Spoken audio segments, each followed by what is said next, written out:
There's a control box built into the filing cabinet. This box must open the secret door. How come everybody has such wonderful toys? Holmes. The answer is perhaps within the question, my dear fellow. Huh? Plus 6, huh? 4d10 plus 6. Alright. Is this just numerical? Is this also okay, this is alphabetical and numerical. 4D. Okay, I would like to start off here by saying that again, Frogwares, these puzzles contextually make no sense. Who the fuck does this?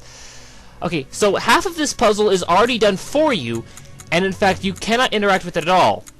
Whether it's actually just frozen there, actually, I don't know, or the game is just nice and just doesn't have you fuck with it, I don't know.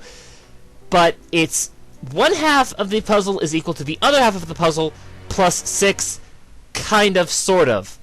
When I say plus 6, I mean the two ones that are numerical have to be alphabetical on the other side, plus 6.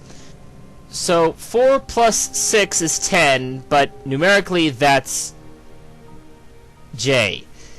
And the one at the far end, that's 10 plus 6, which is 16, which actually equals P. So those are your two end ones. And then there's the one in the middle. Okay, D is 4. And you add 6 to that and you get 10. But for some reason, my brain misinterpreted that as 16. I do not know why. But for whatever reason, my brain just thought, oh, 16! And what's really weird is that that is the answer.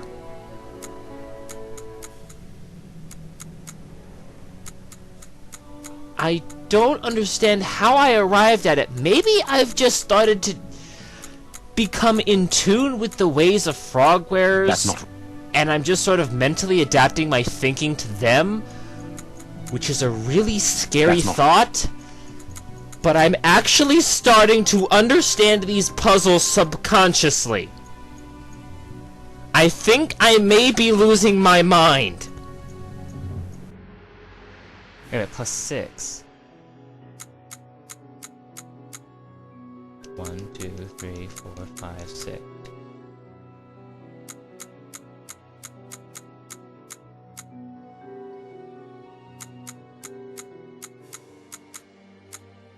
One, 2, 3, 4, 5, 6. Yeah! It is simplicity itself. That was really easy. I don't know why I had... and look at this secret exit, Watson. Okay, for some reason in there, my mind just went dumb, and for some reason I kept thinking plus 10, even though plus 6 was right in fucking front of me. I don't know what happened there. That was actually really, really easy.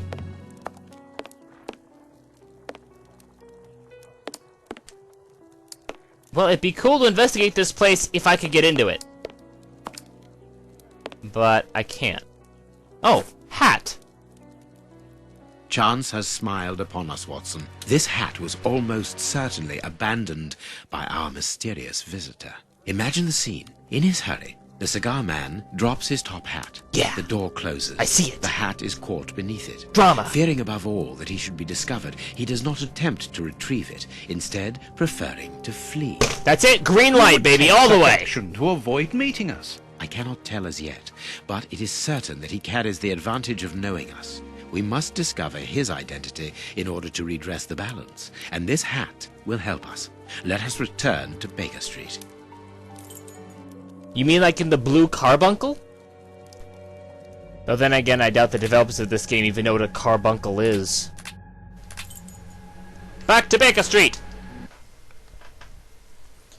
Yeah, I know. Okay, so we're gonna do the old blue carbuncle trick. Hopefully.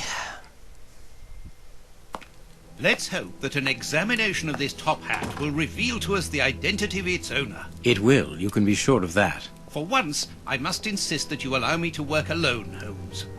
As you wish. Take your time. I will examine this hat at my work table. So what the fuck is Watson going off to do?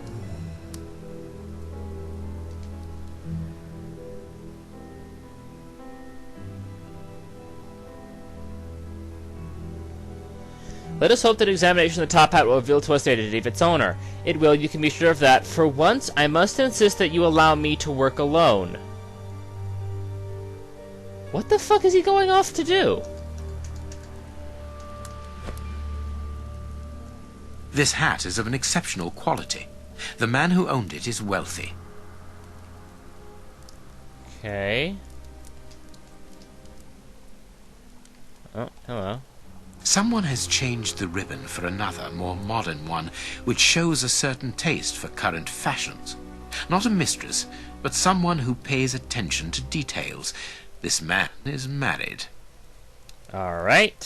That's what you want to draw from that. Heat marks, and a strong smell of tobacco. A cigar smoker, which confirms that this hat belongs to the reporter's visitor. Wow, if you're smoking so hard that it burns your hat, I think you need to cut down on a pack or two. His hair is graying, and judging by the odor, he puts camphor on it. He is probably in his early 50s. This hat was made to measure by a well-known hatter located near the Old Bailey. Old Bailey. Slight scratch marks. Alright.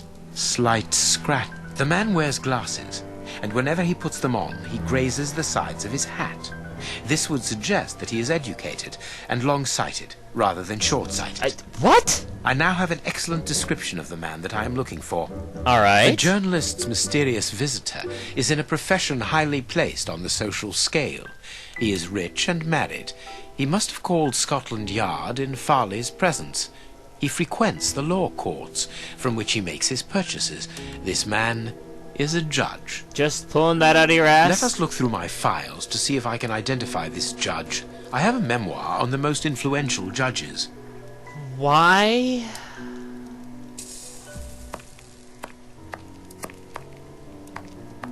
Let's see. These the files I'm looking for? These are not the files I'm looking for. I should move along. Oh, wait. Here it is. I have found my file.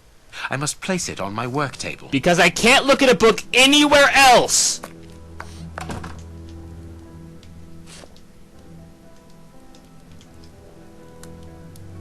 No, I don't want to look at that.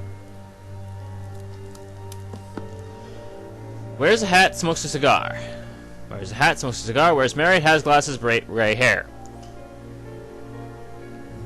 Okay. He wears a hat. He smokes a cigar.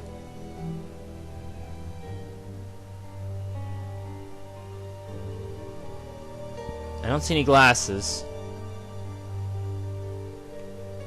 Married? He's married. Does he have gray hair?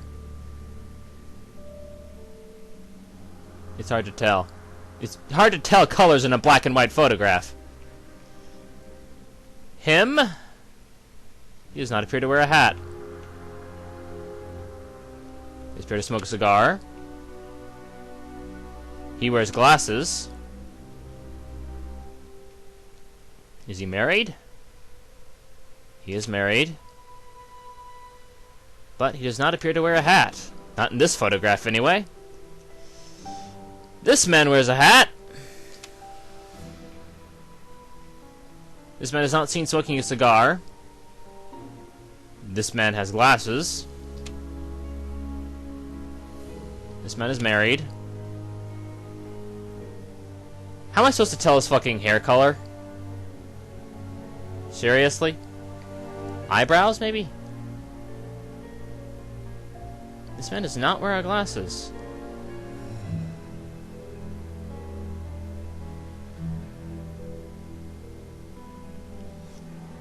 Alright, so this is actually an interesting little puzzle. I have to prove a negative from these photographs, which is impossible and stupid! Let's see now. This is ridiculous. This is absolutely fucking ridiculous to expect me to figure out all this stuff from just this guy.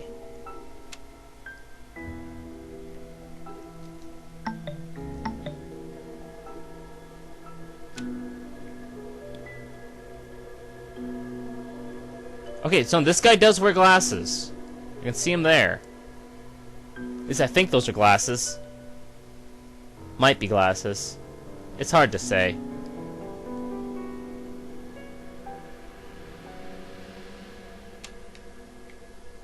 I know this guy wears glasses, and I know this guy wears glasses. So that's a definite check there and there.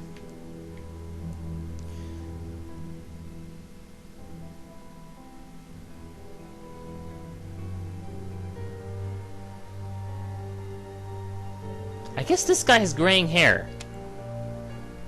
But I don't see any cigars.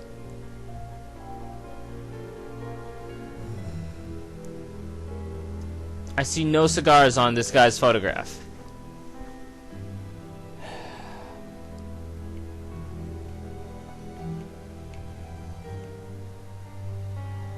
That is an invisible cigar. That is an invisible cigar. Look at that. Look at this guy's hand. There's a cigar, and now there's no cigar. Cigar, no cigar. This guy, cigar, no cigar. Cigar, no cigar. Invisible fucking... Wait a minute, those are glasses. In his hand. Invisible glasses. It is him, Judge Beckett. Oh my god. He didn't even have graying hair. The top hat's secrets, Holmes. Watson, this hat belongs to Sir Coots Beckett, a judge of the court at the Palace of Justice in London. A judge? Wait, did you say Sir Beckett? That name rings a bell. Yes, that's it. What an extraordinary coincidence. Holmes, I was reading something about him in the Globe Explorer only this morning. Decidedly, this Beckett seems to have solid ties with the gutter press. I bought it from the rascal who ran off without giving me my change. I'm sure that I've seen him before, and... Spare me the details, Watson. Show me the article. Hey, Toby's in with us. See him there? Okay, a generous lady. Lady Kathy Courts Beckett, wife of the Honorable Judge Courts Beckett, is an exceptional woman who freely gives her time and money towards the education of deprived children, when most of the city's great families close the doors of their luxurious mansions to the poor. Lady Beckett opens hers and has created a school for illiterate children. Wow, that's going to go over well. This class has been open for 8 years now, and... Oh, according to our estimations, nearly 150 children in need have learned to read and write here. 150 children who, thanks to this woman's generosity, have been able to avoid the plight of the beggar and have found worthy jobs. Because they can read cat and ball. But this is not all. As well as establishing their access to culture and education, Lady Beckett also takes the children on vacation, along with her servants, whose help is needed to assist the entire class of students. This year, she is taking them to Portsmouth. For most, it will be the first time that they have seen the sea. Exceptionally, Judge Beckett will not be going on this trip. The eminent magistrate is retained in London by important current files. We wish an excellent holiday to the devoted lady and her pupils, and we thank her for her generous undertaking. Didn't even see who wrote that. Lady Beckett is on holiday in Portsmouth. That means her husband is at home alone. Sure it's not Judge McCulkin? We shall pay a courtesy call, Watson. With a little luck, we shall leave with a few habanos clarissimo. That you should interest the Yoink! judge of the High Court isn't surprising. You've solved so many criminal affairs that there are 1,000 reasons why a magistrate should be interested in you. But why should this one feel the need to act in shadows? It's true that it's surprising. Perhaps he simply wishes to avoid being seen in the company of this Farley fellow.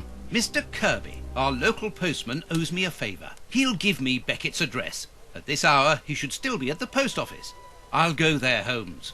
Good, Watson, but be quick about it. While you're gone, I'll make preparations for our visit. Am I gonna play as Watson to get the damn thing?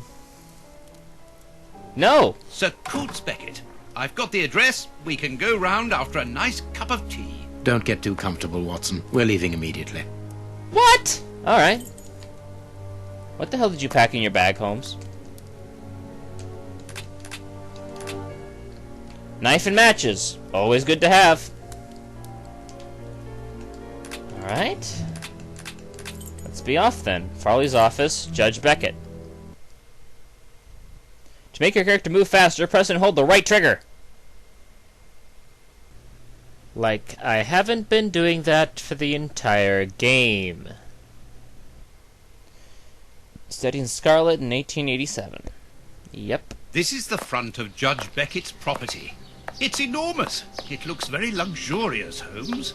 This man has conducted his career brilliantly.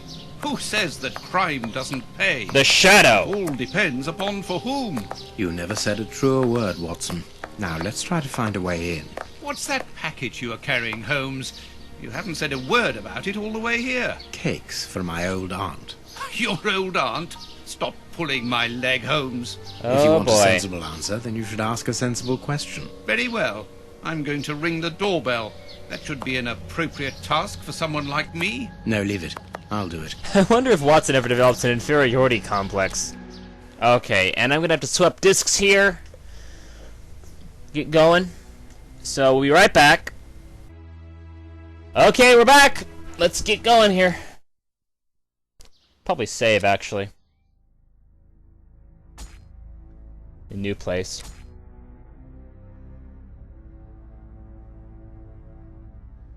Saving content, do not turn off. There you go. Alright, let's have a look-see here. Closed. Closed. No reply. The house seems empty. Shall we wait, Holmes? No. We shall enter discreetly. The judge's absence is a blessing. It means that we can investigate without being disturbed. You're thinking of breaking into the judge's house? Have you gone mad, Holmes? I think we went Don't mad a worry. little I while shall ago. Be careful to remove any traces of our visit. Listen to yourself, Holmes. You're talking like a common criminal. Actually, I'm talking like an exceptional criminal. Thank you. Impossible to get through. So let's look around. Hello, madam. Mr. Holmes, Dr. Watson. How nice to see you again. Do you remember me? Of course, Miss Lucy. How could anyone Whoa, forget so she did a pretty turn around. You are looking lovely. Watson, we have things to do. Holmes, you remember Lucy? We met her during our last investigation in Whitechapel, on the trail of Jack the Ripper. I remember only the essential details of the case. This brief meeting has been very pleasant, but sadly, I must leave you, my dear Lucy. I'll see you soon, Doctor. Wow, from whore to flower girl. She seems to be doing quite good in the recession. Huh.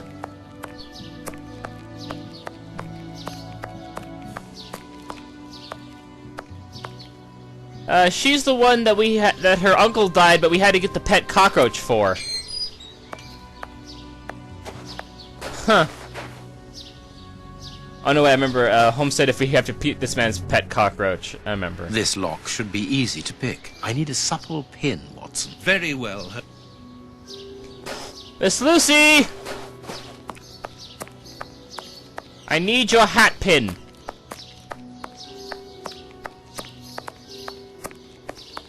It's fun that we're seeing kind of some of these same old characters.